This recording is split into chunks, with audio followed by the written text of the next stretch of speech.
안녕하세요. 별별 이야기 차현주입니다. 지금 우주정거장에는 특별한 실험을 위한 특별한 우주인이 거주하고 있습니다. ISS 1년 체류 프로젝트를 위해서 지난 3월에 우주로 떠난 나사 소속 쌍둥이 우주인 스콧 켈리입니다. 스콧 켈리는 수개월이 걸릴지 모르는 미래의 화성 유인 탐사에 대비해 오랜 시간의 무중력이 인간의 신체와 또 정신에 어떤 영향을 미치는지를 확인하고자 우주로 나갔는데요. 지구에 머물고 있는 쌍둥이 형제이자 우주 비행사인 마크 켈리와의 비교 연구를 통해 어느 쪽이 신체적 그리고 정신적 노화가 빠르게 진행되는지 알아낼 예정입니다. 우주 비행 임무를 완수했던 세계 유일의 쌍둥이 비행사인 것도 신기한데 미래를 위해서 자신을 희생한 도전 정신도 정말 멋진 것 같습니다. 그럼 한 주 동안 하늘에서는 어떤 일들이 벌어졌을까요? 3, 2, 1.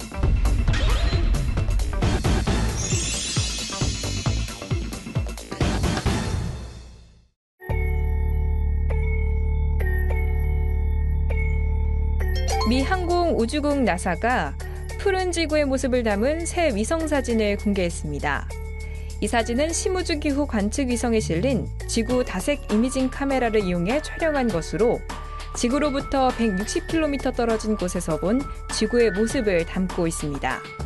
자외선 영역부터 근적외선 영역에 이르는 서로 다른 협대역 필터를 이용해 10가지 이미지를 연속해서 찍으며 이 사진은 가시광선 영역인 적색과 녹색, 청색 채널의 이미지가 합성된 것입니다. 미국 민간 우주선 개발업체인 스페이스X의 무인 우주선 폭발의 원인이 로켓 내부에 있는 강관 버팀목의 결함 때문이라고 업체의 대표인 앨런 머스크가 밝혔습니다. 헬륨 가압통을 지탱하는 철제 버팀목이 부러진 탓에 헬륨가스가 아주 빠른 속도로 로켓의 액체 산소 탱크로 유입되면서 폭발했다는 겁니다. 폭발의 원인은 정밀 조사가 끝나야 정확하게 규명될 것으로 보입니다.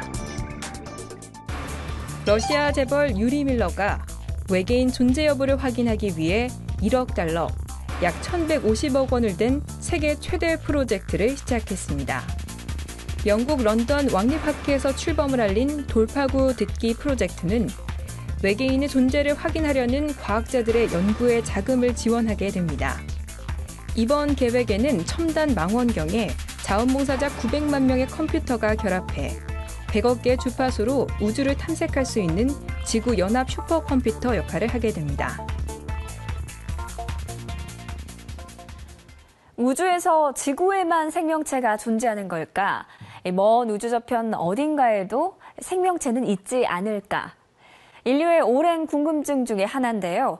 최근 1억 달러의 자금이 투입된 외계인 찾기가 시작됐다고 합니다. 어떤 이야기일까요? 오늘도 별별 이야기 마스터죠. 이태영 교수님과 함께 자세한 이야기 나눠보겠습니다. 네, 교수님 안녕하세요. 네, 안녕하십니까. 네. 외계인 찾기 프로젝트가 시작이 됐다고요. 사실은 예전에도 있었던 거예요. 세티라고 해가지고 우리 옛날에 E.T. 영화 기억하세요? 네, 그럼요. E.T.를 찾는 프로젝트입니다. 그래서 외계인 탐색 프로젝트를 세티라고 하는데 네. 세티 프로젝트가 1990년대 초부터 시작이 됐는데 한때는 나사의 자금 지원도 받았어요.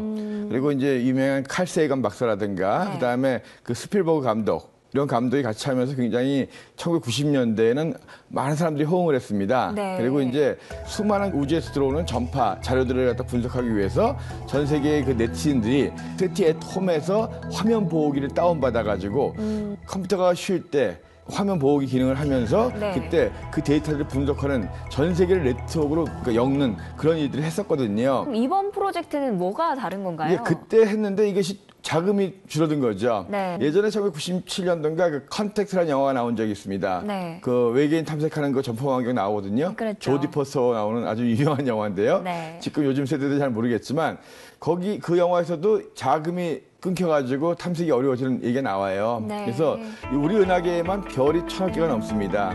우리 눈에 보이는 것만 1,000억 개가 넘어요. 최소 우리 은하계 내에서 문명이 있는 그런 생명체가 있는 곳이 있다면 뭔가 전파를 보냈을 것이다.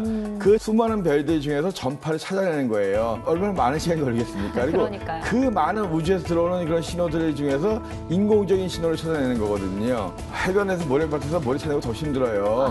그러다 보니까 엄청나게 많은 용량이 필요하기 때문에 이 전 세계 네트워크를 다시 한번 연결하자. 그래서 세티 애톰이라는 그 버클리 대학에서 운영하는 홈페이지가 있어요. 네. 거기에서 일단 프로그램을 다운 받아가지고 화면 보기 할 때 같이 참여해달라는 거거든요. 일반 네티즌들이. 근데 예전만큼 호응이 있을까 과연? 왜냐하면 바이러스 문제 때문에 내 네트워크 외부로 열어놓기를 주저하는 사람들이 많잖아요. 그렇죠. 예, 그리고 이제 이번에 그 유리 밀러가 이 1억 달러를 기부하면서 또 이제 민간들한테 우리도 한 메시지를 보내보자, 외계에다가. 그래서 어떻게 지구인들의 메시지를 가장 잘 만들어서 외계로 보낼 것인가 라는 공모를 했습니다. 네. 그래서 100만 달러. 100만 달러도 10억 원 이상 되는 돈이잖아요. 그러니까요. 그래서 좋은 아이디어를 내가지고 이러이러한 메시지를 가지고 외계에 보내면은 외계인이 봤을 때 참 좋은 호감을 가질 것이다. 근데 사실 여기에 대해 찬반이 굉장히 많아요. 그래서 네. 스티브 호킹 박사 같은 경우도 제 생각에는 외계인들이 혹시 있을지 모르는, 보냈을지 모르는, 물론 지구를 향해서 보냈을 건 아니죠. 네. 외계 문명체가 있을지 모르는 그런 전파 신호를 받아서 분석하는 것은 굉장히 중요한 의미가 있겠다라고 네. 생각하는 것 같거든요. 아무튼 유리의 지원을 받은 외계인 탐사, 앞으로 10년 동안 어떻게 될지 모르겠지만 상당히 많은 세티에 관심을 갖고 있는 과학자들한테는 힘이 될 것 같습니다. 외계인 찾기 프로젝트 10여 년 만에 다시 활성화가 됐는데요. 일단은 자금은 확보가 됐습니다. 과연 이번에는 어떤 성과가 있을지 주목을 해보도록 하겠습니다.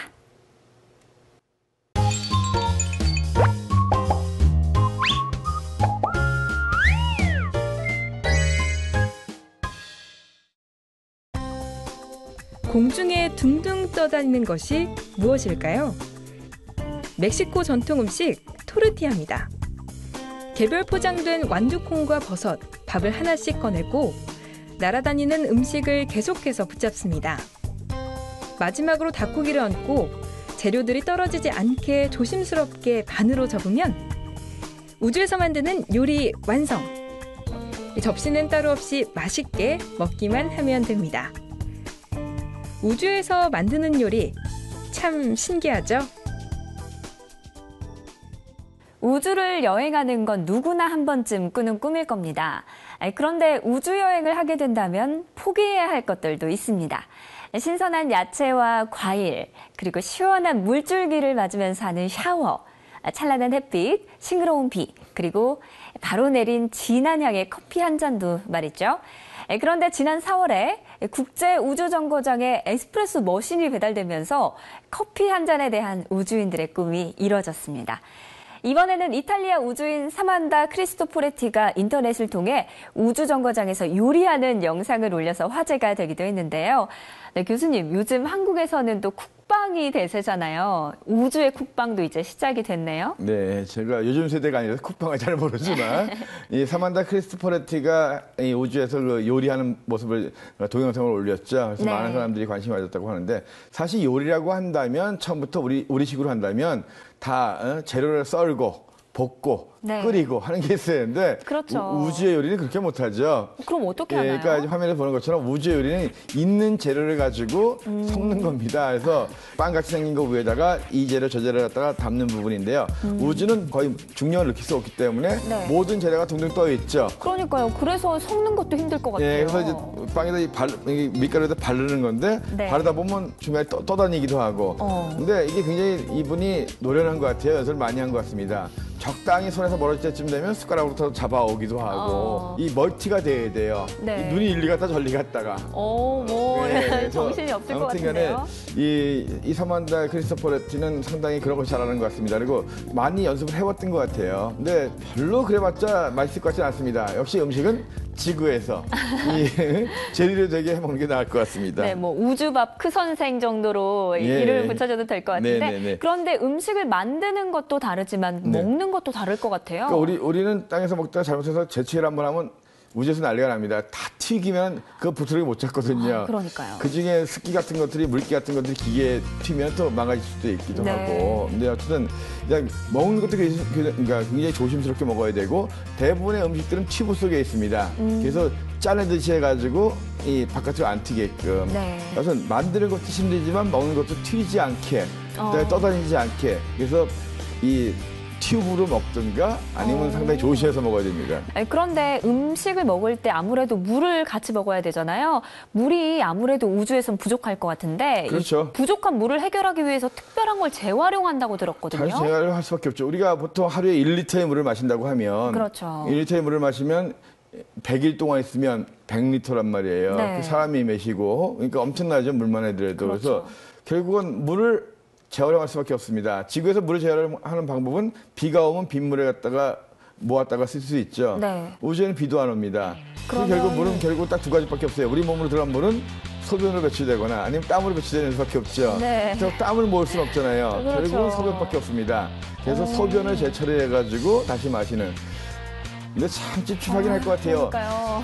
내 소변을 내가 재활용해서 먹는 것도 괜찮아요. 그나마 좀 그런데 네. 여러 명이 있으니까 상대방의 소변을 재활용한 걸 내가 먹어야 된다. 저런. 이거 참 찝찝할 것 같은데 아무튼 그걸 극복해야지만이 우주 생활할 수 있습니다.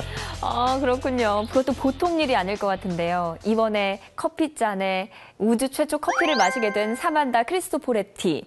여성 우주인 최장 체류 기간을 갱신을 했죠.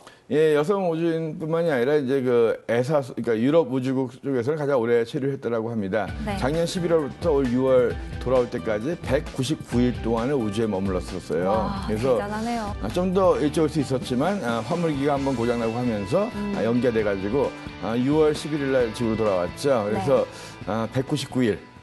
기존 기록보다 한 일주일 정도 더 오래 우주에 체류하는 그런 기록을 세우게 됐습니다. 네, 그렇게 오래 있었으니까 우주 쿡방을 만들 만도 하네요.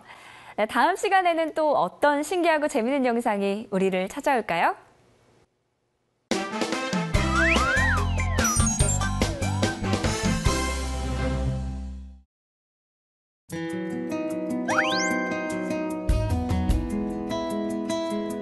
조선시대 최고의 발명가로 꼽히는 장영실. 장영실의 대표적 발명품 중 하나가 별자리의 각도를 측정하는 기계인 혼천입니다. 혼천이는 조선 전기에 장영실과 이천 과학자들이 공동으로 만들어 완성했다고 전해지고 있는데요. 조선 후기에 만들어진 혼천이도 있다는 사실 알고 계신가요? 조선 전기에 만들어진 혼천이가 기존 중국 천문학을 토대로 제작되었다면 조선 후기에 만들어진 혼천이는 서구 과학의 영향을 받아 만들어졌는데요. 조선 후기 혼천이는 북경에서 서양 문물을 접하며 새로운 세계관을 갖게 된 담원 홍대용이 제작했습니다. 홍대용은 사설 천문대인 농수각을 만들어 천문을 관측하고 의산문답이라는 저서를 통해 조선시대 최초로 지구 구형설과 우주 무한론, 지전설을 주장한 조선시대 대표적인 실학자인데요. 그런 홍대용의 뜻을 이어받기 위해 만들어진 곳이 바로 이곳 천안 홍대용 과학관입니다. 홍대용 과학관은 어떤 곳인지 들어가 볼까요? 주 관측실에는 800mm 반사 망원경과 120mm 굴절 망원경으로 낮에는 태양과 일등성, 밤에는 달과 행성, 성운과 성단 등을 자세히 관측할 수 있고요. 보조 관측실에서는 슈미트 카세그레인 망원경, 대형 쌍원경 등 다양한 망원경을 이용해 지붕 사이로 보이는 하늘의 아름다운 별자리를 볼 수 있습니다. 천체 투영실, 플라네타리움에서는 날씨와 관계없이 밤하늘을 여행할 수 있는데요. 15m 대형돔 스크린에 펼쳐지는 3D 입체 영상과 가상의 별자리를 실감나게 체험할 수 있습니다. 홍대용 과학관에는 우주 공간에서 느끼는 환경과 유사 환경을 만들어 어린이들이 재미있는 과학 체험을 할 수 있는 과학 체험관도 있는데요. 이번에는 미래의 꿈나무인 어린이들과 청소년들이 천문과학을 직접 체험하며 무한한 상상력과 창의력을 펼칠 수 있는 천안 홍대용 과학관으로 떠나보는 것 어떠세요?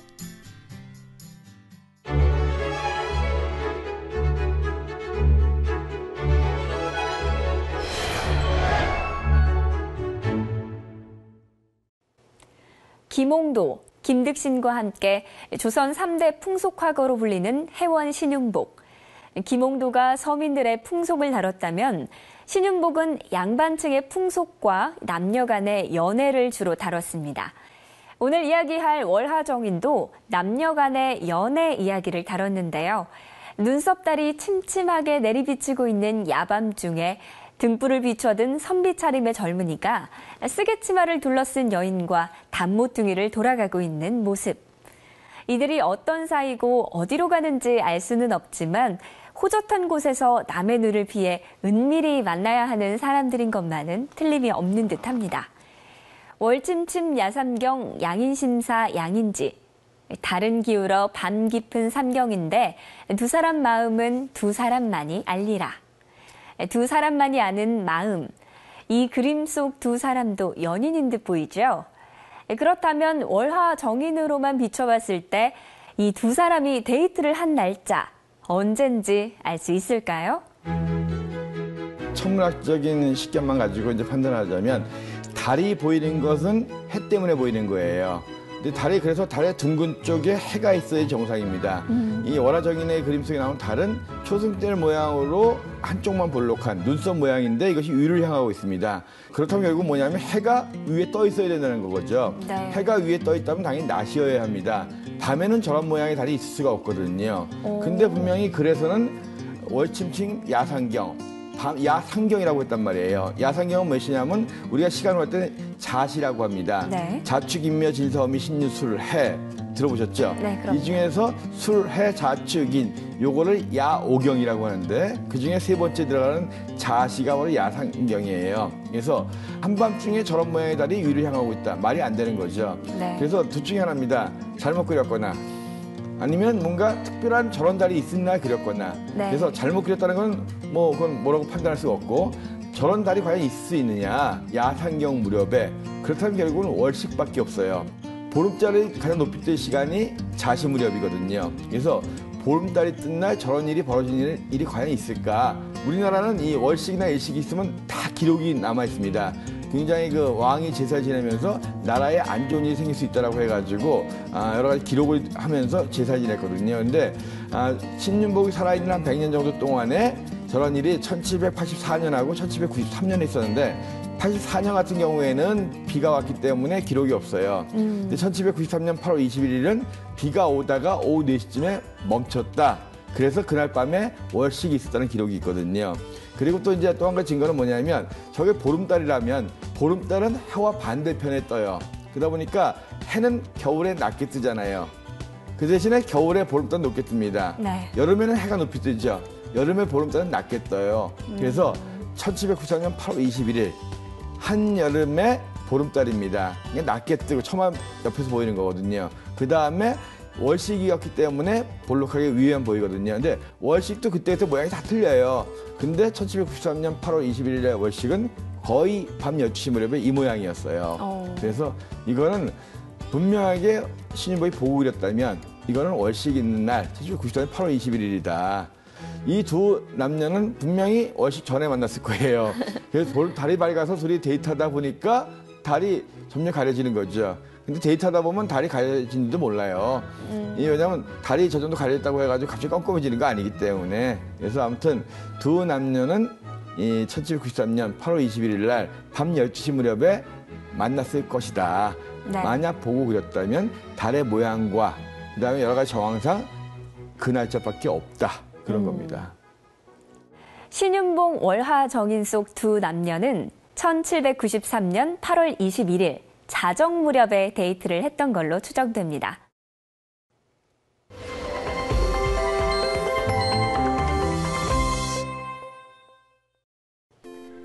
별별 이야기 오늘 준비한 소식은 여기까지입니다. 즐거운 시간 되셨나요? 다음 시간에도 유익하고 재미있는 우주 소식들 가득 담아서 찾아오겠습니다. 별별 이야기를 다시 보고 싶으신 분들은 YTN 웨더앤라이프 홈페이지에서 볼 수 있다는 것 잊지 마세요. 시청해주신 여러분 고맙습니다.